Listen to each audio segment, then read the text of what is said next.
afternoon, viewers, and welcome to another episode of Budget in Focus. I am Kellen Rover, and here with me this afternoon we have Minister of Agriculture, the Honorable Zulfikar Mustapha. Minister, thank you so much for being here this afternoon. Thank you for inviting me on your program, and I am very happy to share some of the program in the Ministry of Agriculture with your audience out there. Excellent. So, Minister, before we go into this year's budget, could you speak about some of the major activities we see happening last year? So last year was a very eventful year for us in the Ministry of Agriculture. The year started out well when we had a budget of $22.6 billion that were allocated for the agriculture sector. But then you know that what we were faced with last year, we were faced with the most devastating flood in the history of our country. And almost 90% of the agriculture sector were affected and in every single region of our country. And today I am seeing, and this is not a prejudiced views coming out from the Minister of Agriculture, but anyone could see that the agriculture sector is once again thriving because the work the government would have done over time. And a number of programs we would have completed last year to enhance this important sector. That is why when you look at Budget 2022 and you look at the review that Minister Dr. Ashley Singh would have mentioned in it, the contraction in the agriculture sector was minimal in terms of the flood that we have suffered, and we would have suffered that time. And also, you remember we are in a pandemic too, and that is affecting the agriculture sector in terms of production and productivity. So last year, I think that was a fairly eventful year for us in the agriculture sector. We could have achieved more because I think that coming out from the emergency budget that we had in 2020, and last year was the full year's budget for us, I think we could have achieved more, but then the agriculture sector was severely affected by the flood that we have had, and it has caused serious problem in the main productive sector. The sector like the rice and sugar sector, the other crop sector, those are the three main sectors that had contracted. Nevertheless, we have seen remarkable growth in the other sector, in the livestock sector. We have seen tremendous growth, although we would have lost thousands of animals in the flood. The sector was able to rebound back because of the policies and some of the programs and the intervention the government would have made in terms of bringing relief to farmers. We have also seen a rebound back in the fishing sector, where the fishing sector grew the latter part of the year. And that show that the programs that we started after the flood and the kind of relief that we brought to the population and the stakeholder would have been the reason that we have seen these growth in this sector. And also the rice sector contributes significantly, notwithstanding thousands of acres of land were inundated by the flood. Thousands of acres of rice were lost. Nevertheless, we were able to produce and export, and I think that the rice sector would have brought in substantial revenue into the country. Right. Thank you so much, Minister. And this year we're seeing some $28.7 billion being pumped into the food sector. And this is some 16% increase from last year. Could you say how you came up with this figure, and how will this money be spent this year? So first of all, I want to just touch on budget 2022 as a whole. Right. I think that this is one of the best budget I ever witnessed, so to speak. This budget is transformative. This budget is comprehensive, and this budget will be the budget that will transform or start the transformation of the building the future Guyana, what we want to see. Because there are so many transformative projects in this year's budget. And not only in the agriculture sector, in a number of other sectors, in the health sector, in the education sector, in the public works sector, you could see in every single sector and in every section of society, this budget offer hope and offer something for. So budget 2022 is a budget that will start the transformation, is a transformative budget. Policies, as I said earlier in one of the programs, this continue the trajectory that is set out in the PPPC's manifesto to transform Guyana, to transform the policies and program in 2022 budget are people-centered, people-oriented to achieve maximum production and productivity.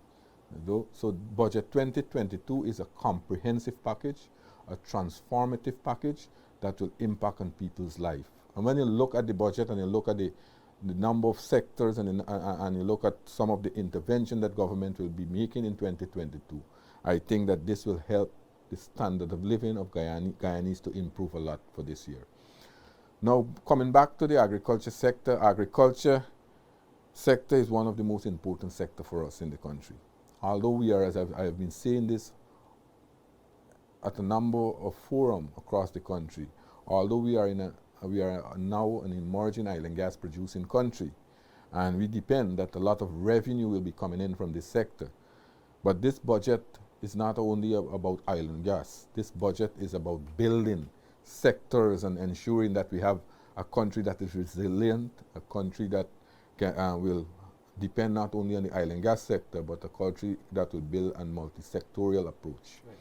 So budget 2022 offer us the hope that the Guyana will move from where it is now to start the transformation process, as I said.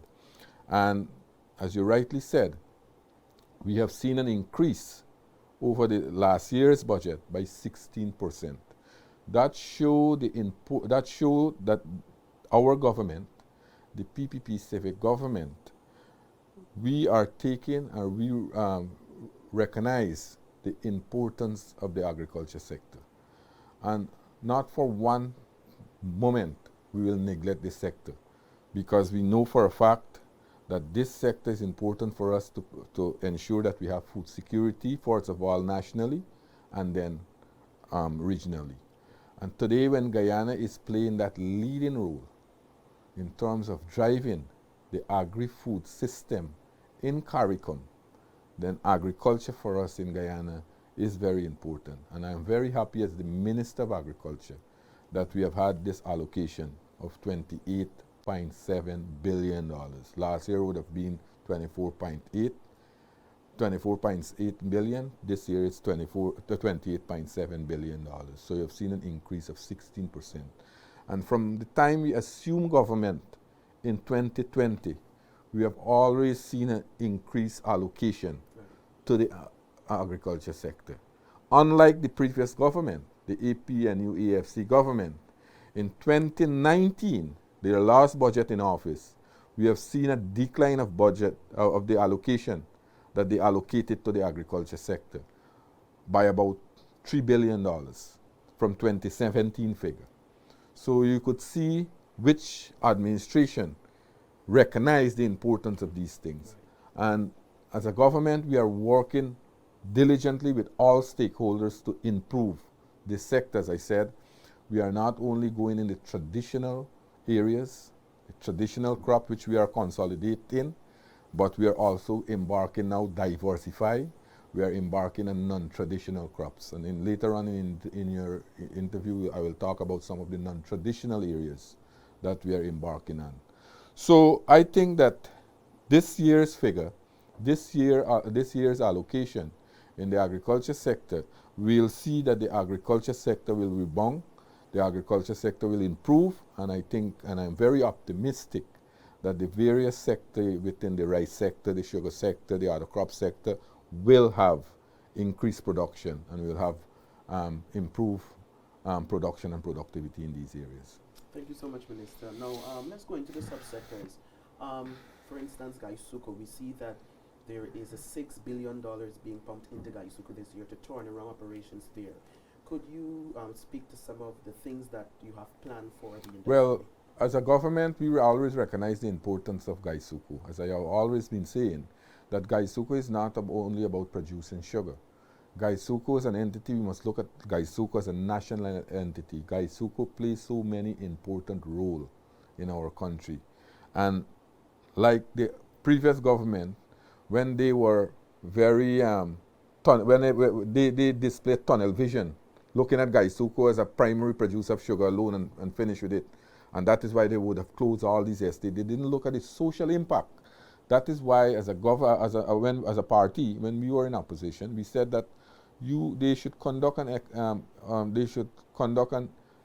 economic impact study to see what repercussion the closure of these estates. They never listened to us.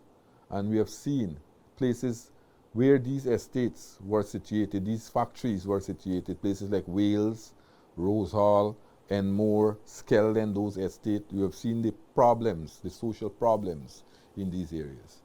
Like what was stated in the budget, the Minister of Finance said that as a government, we recognize the importance of Gaisuku and we will continue to support Gaisuku so that Gaisuku can improve. I have mentioned earlier just now that the flood have caused severe impact on Gaisuku's production last year. We have seen Gaisuku produce about approximately 58,000 tons last year from a target they set about 80,000 tons. But that was caused by the flood. What we intend to do, because also Gaisuku's investment were neglected over the last 5 years from 2015 to 2020. That is why we now have to put money continuously in Gaisuku to rehabilitate the factories, to ensure that we replace major parts that were worn out and that was not working. As a matter of fact, when we took over in government, Gaisuku estates, Gaisuku factories were working about 40 to 45%. Now we are improving that. And over time, we'll have to do that.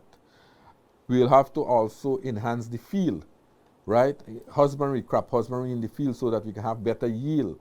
And all those things were neglected. So this $6 billion here will be used primarily to improve the three operating estates, the three operating factories, to put in critical capital parts in these factories, to enhance its capacity so that we can have better extraction of the juice and from the cane and these things, so that will up production level, that will up sugar production level. And also in the field, we can do critical crop husbandry work, that those ensure canals are done properly, ensuring that the canes have fertilizer on time and those things. So when you prepare and you do those work in the field, then you will have better yields per acre, and you'll take less tons of cane to produce a ton of sugar, and you'll have more production. So as a government, we are looking also to diversify some of Gaisuku's operation. We have already had some of the estate. We have already have expression of interest, and we are working with them. We have the new boards of directors with new management working together to enhance production. We will continue to support Gaisuku, first of all, to break even, and then towards profitability. What Gaisuku will be doing also this year, they will be increasing production in terms of packaged sugar and bag sugar, instead of producing more bulk sugar, because those are more lucrative. You will have more money for these sugar, these value-added sugar that I am talking about, so that Gaisuku can continue to make increase their revenue. So all those plans are in line this year, and we will see a number of critical work done at Gaisuku.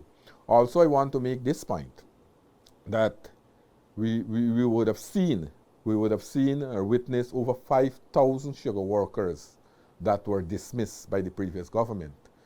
Now, we have already employed approximately over 1,300 of those sugar workers back. They are back on the job. We have given all those sugar workers whose services were terminated $250,000. That was a commitment we made, and we have delivered on that. So all these commitments and promises that we would have made in the manifesto, and when I look especially in the agriculture sector, we have delivered on a number of those commitments already, And I said, now when you look at the various sectors, and you look at the agriculture sector and look at the other sectors, productive sectors, I think now Guyana transformation will move apace, and we'll have as I said, this year will be the year that will be marked as the year that the transformation, the new Guyana, have started. Thank you so much, Minister.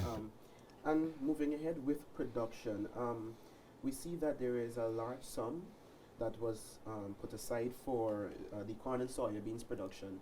We know that initiative will be advanced this year. Yeah.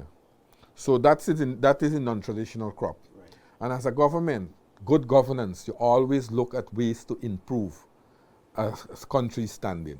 As a country, we normally import close to about 60 million, both in corn and soya annually for the feed industry, the proteins for the feed industry. Well, with the foresight of His Excellency, I think we have had a number of discussions, and we have formed a consortium partner with a consortium, a group of businessmen, and we are now developing lands in the Takama Savannah. Our aim is to ensure that we be self-sufficient for. So we have started last year a trial crop, a trial plot, and I think the trial went very well. 100, almost 200 acres of corn and soya were tried last year. That will improve this year. We are looking to improve that just around 2,500 acres, right? And then we have already started the construction of a road there, 18.5 kilometer road. We have had money budgeted this year again to complete that road. So we'll make about 47 kilometer of road. $887 million have been budgeted in the corn and soya to improve that production. We'll also construct this year silos so that the group there can have that facility to drying facility. So all these things we are making in preparation. Over the next 4 years, over the next 3 years, we are looking to reach a total of 56,000 acres so that we can be self-sufficient, and at the same time, 2 crops per year, we can be an exporter of this here. So this here alone, you could see the foresight of the government. You could see where we are going. We are not putting all our eggs in one basket where we saying that, okay, we continue the traditional crops and not go into the non-traditional crops or go into new crops.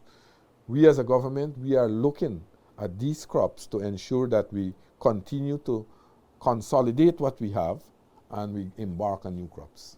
So the corn and soya is a big thing, and I am hoping that we will be self-sufficient in another few years from now, and also we will make a valuable contribution, because if you look at the agenda of CARICOM, because you know now our president is the lead spokesperson on agriculture in CARICOM, and based on his proposal that was accepted by the CARICOM conference heads of government, we now have a ministerial task force, and that ministerial task force is chaired by Guyana, and in that task force we are looking to up food production in the Caribbean, in the region, and we have a target to reduce food import by 25% in 2025.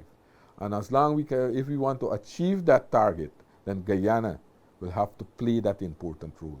That is why we are embarking on all these production, because we recognize that Guyana has that potential to push and move the system forward. Minister, continuing, we see that the president would have launched the Agriculture and Innovation Entrepreneurship Program, and this will be focusing on high value crops. We know for a fact that some of the shade houses are now under construction. Could you speak more about this program, how this will help the youths? So this is another innovative way of thinking. Right. We don't sit down. As I said, that the idea, the brainchild of His Excellency, the President. We have a president who thinks. And this show the government's commitment to bring new things, to embark on new things that I was saying just now. We have all these young people, these young graduates who would have came out of the Guyana School of Agriculture, who would have came out from the University of Guyana, and other young people around the country. Now, we have seen how much Guyana have been importing of these high-value crops that you just mentioned. Last year alone, we have imported almost close to about $2.6 billion in these crops. So the president launched this program. And this show, because remember, not so long ago, you can remember, and I believe you would remember, not so long ago, young people were told that they can go on a business and start the cook-up rice business, the pepper sauce business, and the breadfruit. You remember that story, right? So we want people where people can make a contribution to the country. Now, if you as a country is importing $2.6 billion, and that will grow, because the oil and gas industry alone, you'll have a number of people coming on, and demands will increase. We'll have more hotels being set up in the country, and then demands will increase. So the $2.6 billion that we imported last year, that will increase this year. So that is why we set up, and the president rightly set up this initiative. We have started the program. $100 million have been allocated for this program. In the first instance, he has made a commitment that we'll provide 25 shade houses for the young people. We'll work with them around the country, not only in Region 4. As a matter of fact, a few days back, I went to the first shade house that started in Manripo, and I have had a discussion with a number of young people there, and the president indicated that this program will be launched across this country. So we have the $100 million, and this will be used to enhance this program. I think that this will help young people right across this country. This will be an industry by itself. Let me be very frank here, because this is these crops are very lucrative. It has ready market in the country, and not only in Guyana. When you have excess, you could export overseas, because right now also we are looking to remove barriers that are affecting produce from our country to go into different parts of the Caribbean. And I think that we are getting there, because we are working with our counterpart. I have been working with my counterpart around the Caribbean, and to reduce and remove these barriers. And because of that, we are moving the process forward. And not only the traditional crops that we will be exporting to, these high-value crops, as long as we have excess, we can export in the Caribbean. And this will help the young people to enhance their position. They'll have a job, right? They can do this as a part-time job too. Who are working and they want to start this production, they can do it as a part-time job, because this is not a job that you can do full-time. You want to do full-time too. Right. So this here show another way how the government is pushing initiative to enhance the position of our population. Minister, let's speak about the Fisheries Department now.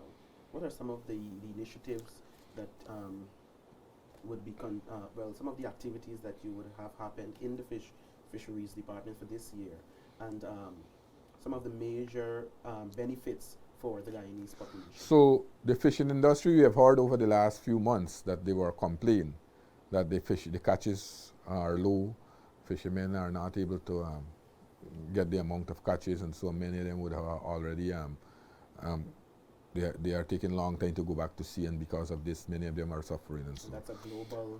It's a global phenomenon, right? It's a global phenomenon, as you rightly said. We have this kind of climate change taking place, and fishes are moving different parts of the ocean and things like that.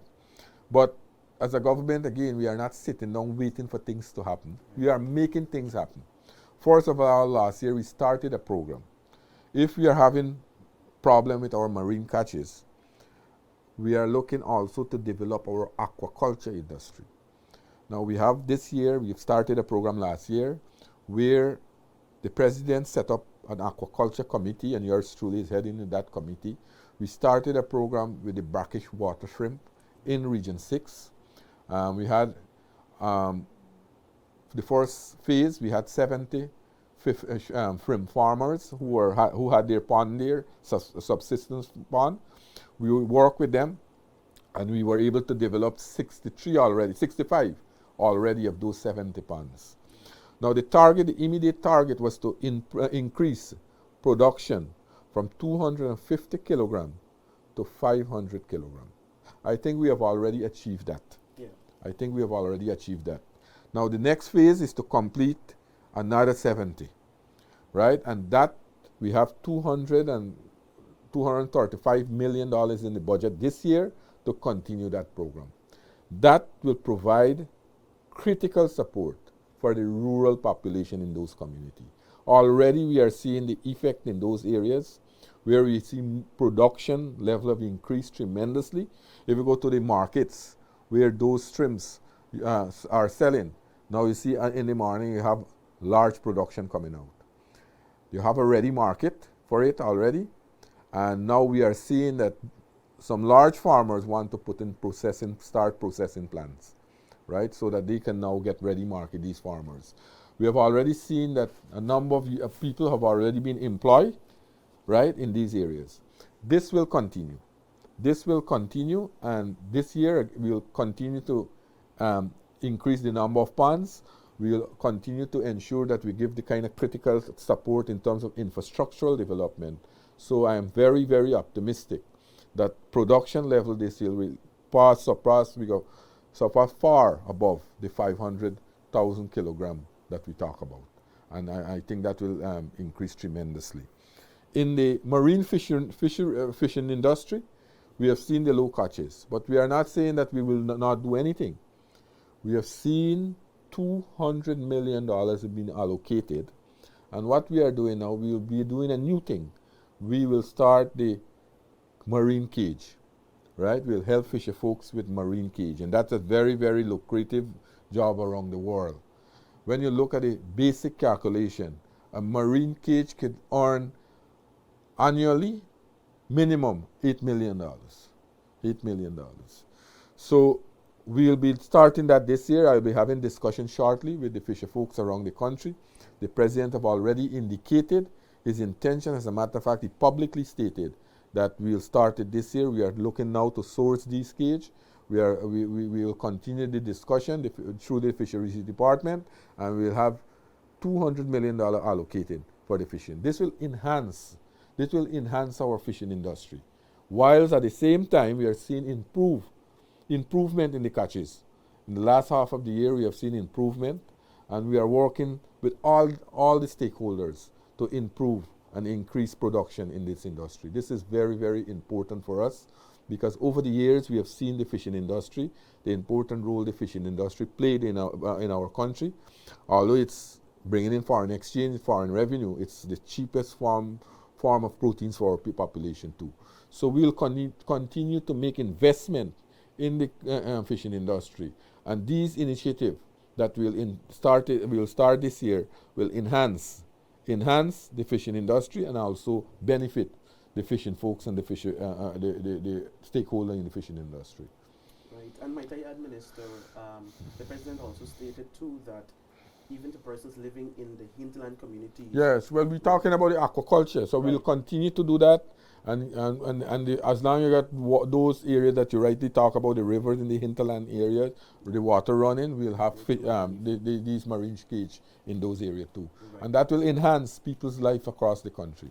Right. So we can turn our attention now to drainage and irrigation. We know that this is a very significant subsector within the agriculture ministry. Yes, and I know that we have $13 billion allocated for the D&I this year. This will be a continuation of what we started last year, as I mentioned earlier in your on the program, that we have seen an increased allocation over the years. Last year we would have had this devastating floods that we had, and we have started some serious work in terms of D&I across the country, and we'll continue with that this year. What we want to do, we want to ensure that we have drainage operate effectively. So that means some area you have sluices, some area you have pumps. And there are a number of canals that continuously we have to do maintenance with. There are also new areas that we are opening up where we'll build new canals. So all this $13 million, we'll see pumps, $100 million $1 billion allocated to purchase mobile pumps so that we can put in various vulnerable parts in the country. Another, we will be purchasing this year 100 of those these tractor pumps that were used in the last flood, across the country. And what I'll be doing, we'll be giving these to the NDCs so that they will have their own pumps. So they can start immediately when they have issues in their area. So this will enhance the drainage capacity this year. So the D&I will have more pumps, we'll have more equipments, we'll have more canals clean, more as I said, more drainage facility will be available. This year also we'll see about 4 new pumping station being built that has started last year. Places like Adventure on the Quarantine, Blackbush Polder. We have places in right here in Region 3, Barnwell, we have places, Andrews in Essecubo, and Cottage here on the east coast of Demerara. Those are areas that we have construction have started to build new pumps. You know, the last government, I mentioned it in the parliament, the last government would have purchased pumps from India and they purchased defective pumps. Now we are trying to recoup our money that they have paid and we are trying to get those pumps fixed. So the DNI system, as I said, we will see massive improvement. As a result of that also, we have seen $320 million being allocated to the rice industry, right? And that will enhance, first of all, we will continue to do the research, we will continue to enhance the capacity in the rice industry to improve yield, to look at doing research, improve yield, enhance the lab, enhance the seed facility. This year we'll complete the seed facility, a new seed facility in Blackbush Polder. We'll build new drying. Last year we would have built 4 new drying floors. This year we'll continue that trend. So you'll see an increase in these facilities around the country. You know, as a government, as a responsible government, a government that practices good governance, we want to ensure that stakeholders do the right thing. And there are issues sometimes when rice farmers dry their paddy on the road. Sometimes they come in conflict with the motorists, they come in conflict with pedestrians and things like this. So what we are doing, we are building these drying floors in places that are convenient to them, so that when they have their paddies to dry, they will go to these drying floors to dry these paddies. And it has been working because what we are doing, we are consulting with them before we build these floors. And this year we will see another 2 floors. We have another $60 million allocated for the coconut industry. This is very important. Coconut is a very lucrative crop around the world. And when you look now, coconut is very valuable. So last year we would have built 3 nurseries. We will build another 3 new nurseries this year again. 1 in Region 1. We will build in Region 5 and 1 in Region 10. But the point I'm trying to make is that the coconut industry will be enhanced significantly in the next year. And we have seen already, that a number of private persons have embarked on coconut production. And we in the Ministry of Agriculture, through the Hope Coconut Estate, we have been making high value crop seed available for farmers around the country. We already seen the nursery of Bill at Karuni and other places in like Wakenham. We built one last. These things now people are going there to get their seed, the coconut seedling right there, rather than to come to Mandripo. So you could see how we are enhancing the agriculture and diversify and enhancing the various sectors. We have another $69 million allocated to agro-processing in the country. So since we resumed government, since we went back into government in 2020, we have started the process of improving agro-processing. Because as a country that produces a lot of crops, we now also have to export not only the primary crops, we have to now export value-added crops. And this year we will see the completion of agro-processing facility in places like Region 9, St. Ignatius, places in Region 10, Watuka, places in Essecubo and Regina, Fort Wellington. And last year we would have started those projects, and this year we have money in the budget to procure equipment so that they can start the processing of these facilities. We have a new a joint venture in Blackbush Polder, where a private investor is working with us to set up another facility there. So agro-processing in our country will be a big thing for us. And if we have to continue to improve on our agro-processing facilities, then we have to have cheap electricity, because electricity is sometimes it be a challenge for us. And that is where the gas to shore pipeline will help us tremendously to have cheap electricity so that we can improve manufacturing and processing in our country. All right, Minister, so as we wrap up this afternoon, is there any other thing that you may want Well, I want to say to the people of this country, as I said when I began, that this is a budget that will transform our country. This is a budget that is comprehensive. This is a budget, as I said, will start the transformation of the new Guyana that we want to see, a Guyana that will develop and as we listened to the budget from the Minister of Finance, you see that the growth of this year will be tremendous. Although last year we were in a pandemic, we had a severe flooding, our economy grew by 19.1%. This year again, we are seeing that the growth is projected to be one of the highest in the world, right? And Guyana is on the right track. I think that now you're seeing optimism, you're seeing hope, you're seeing that kind of agility in the people's step in terms of moving forward. You're seeing economic activity across the country. You are seeing development right across construction sector booming. You see the other sectors booming. So generally in the country, you are seeing a hive of activities, and this budget will enhance that. You'll see economic activity right across, not only in one region, but right across the country.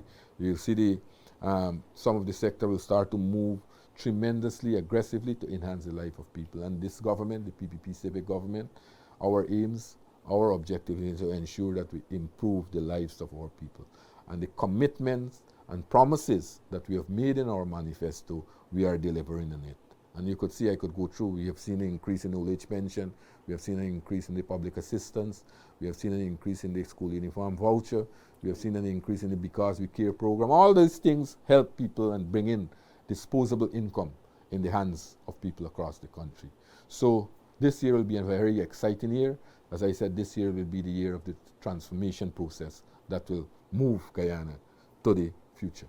All right, Minister, we want to say thank you so much for your time, and also thank you to our viewers. See you again next time. It was my pleasure.